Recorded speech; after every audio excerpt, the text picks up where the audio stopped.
Now, Griner's case is shining a light on other Americans wrongfully detained in foreign countries. These are just 13 of at least 65 Americans in foreign custody we're about to show you on the screen. Now, according to the James Foley Foundation, which advocates for American hostages and detainees overseas, they include 46-year-old Mark Sweden, who was arrested back in 2012 and sentenced to death on shaky drug charges. That death penalty has not been carried out. Murad Tabaz is being held in Iran, reportedly since 2018. Iranian authorities say he was spying for the U.S. government.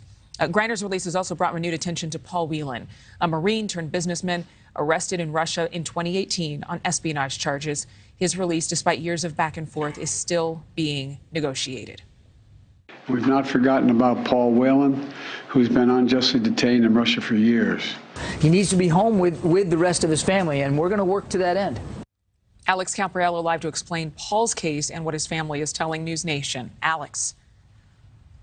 Hey, Adrienne, good morning to you. The family of Paul Whelan says they were notified about Brittney Griner's release about a full day before it actually happened. And they said that while they're certainly disappointed that Paul was not included as part of the deal, they still consider it a win for all of America and all of those other wrongfully detained Americans.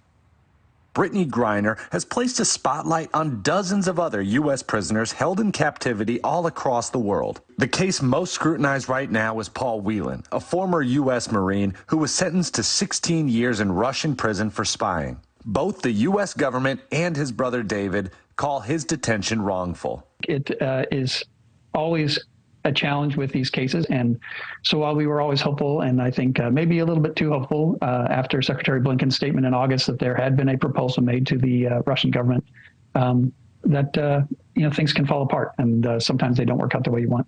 Mark Fogel, a 61-year-old school teacher, is also being held captive in Russia. He's been sentenced to 14 years in jail for possessing medical cannabis. His sister spoke to NewsNation's Chris Cuomo. He knew about Griner, you understand, right?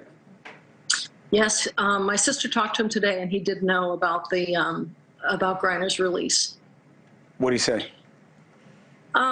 He has said in the past that surely a teacher is worth as much as a basketball player, and he has no hard feelings against her. She's an admirable person. It's hard. There are no real. So I'm not blaming the Griner camp wanting their person out. So we just need our. You just want your brother home. An estimated 60 Americans are being held prisoner all across the world, mostly by foreign adversaries like Iran, Russia, and Venezuela, political hostages being used as leverage for future deals. People like Imad Shargi, who's held captive in Iran under espionage charges. Or American journalist and former Marine Austin Tice, believed to be held in Syria for reporting on the uprising of President Bashar al-Assad. And John Cow, a pastor from North Carolina, imprisoned in China, accused of organizing an effort to illegally cross the border. And Griner's release marks the second prisoner swap under the Biden administration. The other one was back in April when former U.S. Marine Trevor Reed was released from Russian captivity. Thank you for watching. Go to newsnationnow.com to find NewsNation on your television provider. And don't forget to click the red subscribe button below to get more of NewsNation's fact-driven, unbiased coverage.